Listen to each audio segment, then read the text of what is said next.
I've never been a fan of Jumbotron. It always seemed a bit uninspired to me, but I decided to give it a shot. Spoiler warning, and everything said is my opinion. Also, thank you so much for 900 subs. We hit it and then we went under about 3 times now, but we are so close to 1k, so sub onto the video.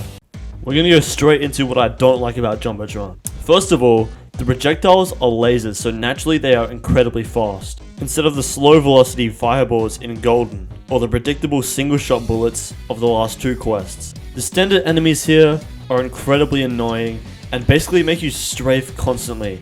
It decreases your options and makes you play less aggressively and at a further distance to avoid the shots. And the elite variants of these bots shoot way too fast.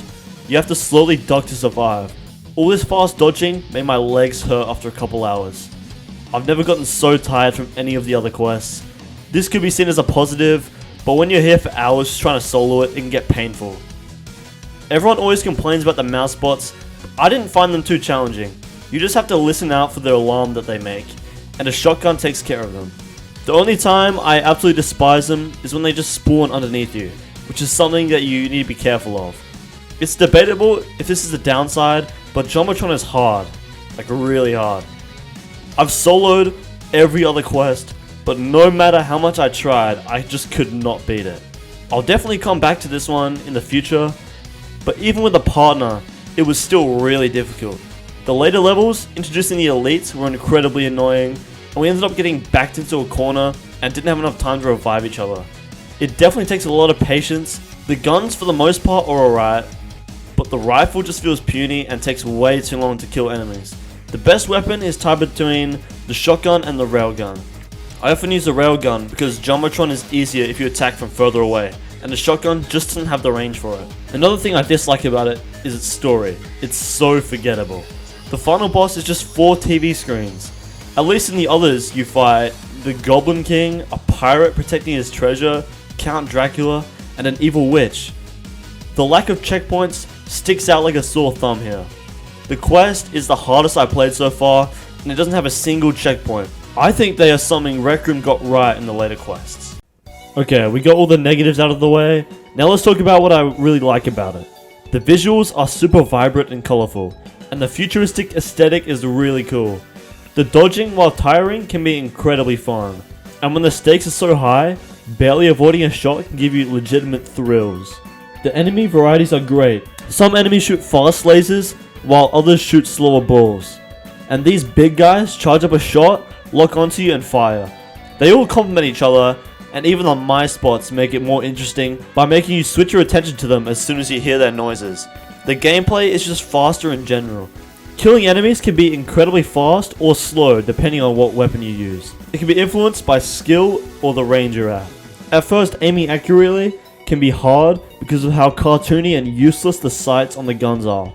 But being able to clearly see the lasers you fire lets you adjust to the weapon and you begin to feel the shots, if that makes sense. Something incredibly similar happens in Isle with its flintlocks. They have comparatively worse iron sights and very limited ammo, only having 2 shots per gun. You need to make each one count, and feeling your aim hone in after grinding is incredibly satisfying. The same effect is in Jumbotron with a railgun, specifically due to its similar mechanics. Being able to one-shot enemies when hitting their weak points, being their heads in Isle and the screens in Jumbotron, the shotguns are equally as satisfying. The sound they make is punchy and satisfying. When you hit the majority of the pellets on a single enemy, they get destroyed in one shot. It feels so satisfying when you get a perfect shot. Arguably equally as important to enjoyability are the optional collectibles. These are in form of these computers and credit-filled monitors. While not as iconic as the pots, they are still fun to collect. But because there aren't any melee weapons, they just aren't as good as the pots. Also, the grenades are fun, but an underutilized item. Typically, they'll be sitting somewhere in front of a group of enemies. Maybe if there was an enemy that required an explosive to kill, then I think grenades would seem necessary and actually useful. Speaking of an underutilized weapon, the pistol is absolute trash. There's literally no point in using it. If the laser rifle wasn't usable from the start, the pistol would be an actually good starting weapon, but there's no point of holding onto it. If it did a bit more damage, then it would be a good alternative to the railgun that you could use at the start of the quest. Definitely a massive missed opportunity But there definitely is a reason to have the pea shooter weapons at first. It makes getting an upgrade seem amazing in comparison, and similar ideas were explored with the pitchforks to whips and barstool to flintlock in Crescendo and Isle. Each respective weak weapon was given to the player and given a bit of time to get accustomed with. Then they are given a more powerful tool, and it makes it seem more earned compared to just starting with them. The quest to me as a whole seems almost perfect. If I was the CEO of Rec Room, I would have made checkpoints every 2 to 3 levels in to make playthroughs smoother and less frustrating. If you don't want them, then you can just restart upon death. Also, I'd like to have more immersive and interesting story. Crescendo had perfect storytelling and varying levels. All the Jumbotron levels blend in with each other, with maybe one gimmick every couple levels to change it up. Like the space level where you can't hear other players in voice chat, or the spaceship level where you get surrounded by enemies. I'm not saying the other quests have levels that stand out from each other substantially, a lot of them don't, but the scenes in the others will have a lot of different themes and settings, making them actually memorable. Maybe if Jumbotron changed up the color palette more, its levels would actually stand out. They use the same blue and purple in basically every level. Fundamentally, each level is actually pretty interesting in their own right, but letting them blend in with each other makes them so forgettable.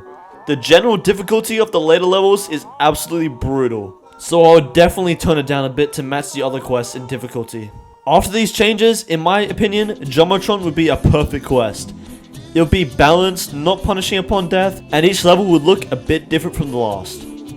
Alright guys, that's all I had to say about the rise of Jumbotron.